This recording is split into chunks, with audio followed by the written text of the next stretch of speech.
All right, guys, let's pick up talking a little bit more about Prometheus here. So, again, super smart Titan, smartest of all the Titans, helps Zeus win the war against the other Titans. And then what happens? Okay, because that's not what he becomes famous for. What he becomes famous for is his punishment. Okay, because what is universally said about Prometheus is that he was a benefactor of mankind. Okay, so if you know what that word means, like bene is good. Okay, so benefactor is someone who takes care of, who looks out for the interest of man. Okay, sometimes he's even credited with creating man, because and different stories have different people for that, but a lot of times he's associated with that. And so he wants what is best for humankind.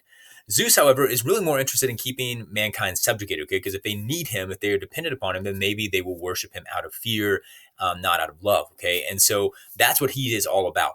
Now, Prometheus wants to help them, and so he goes to the gods, goes to Zeus, and says, "Listen, I think that the humans would really benefit from fire. Can we give fire to the humans?" And Zeus says, "No, okay? Because remember, he wants to keep them subjugated, and fire is going to give them a lot of abilities. They can heat up their food, so they're not getting botulism and stuff, and they can make weapons, and they can end up leading to the creation of structures and protection. And so there's a lot of benefits that come from having fire. Okay, not to mention just keeping warm. All right. So Zeus refuses, and so Prometheus, though he knows the answer is no, realizes this is what's best for mankind, so he steals it. Okay, he steals fire from the gods. Some stories say that he steals the best parts of the sacrifices. That story's a little more lame, but whatever. But he steals the fire from the god, brings it down to mankind. Mankind now has fire, okay? But Zeus, not feeling that, okay? Not happy about this whatsoever. And so what does he do? He punishes the guy that steals fire from the gods, okay? And that's what he is most famous for, is he actually gets strapped to a rock where an eagle, which is another symbol of Zeus, flies in every day, eats his liver, okay? Then flies away. The liver grows back, okay?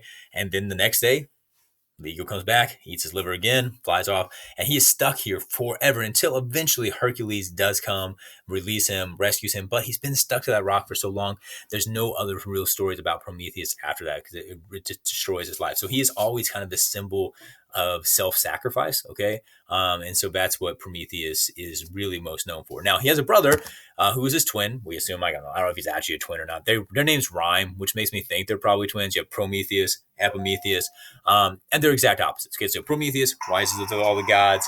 Epimetheus, dumbest of all the gods. Okay, so he is the Titan of afterthought, which means he's the father of excuses. He tags along with Prometheus, so he fights with him against the other Titans, and he also helps him steal fire from the gods, but he doesn't really do much. He's just sort of like the puppy that follows Prometheus around. Okay, now here's the deal: Zeus has punished Prometheus, right? But man still has fire.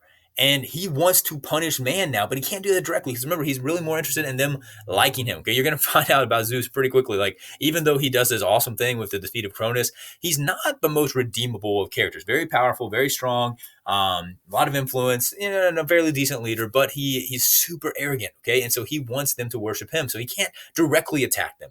But he remembers, oh yeah, Prometheus has that idiot brother who sort of tagged along.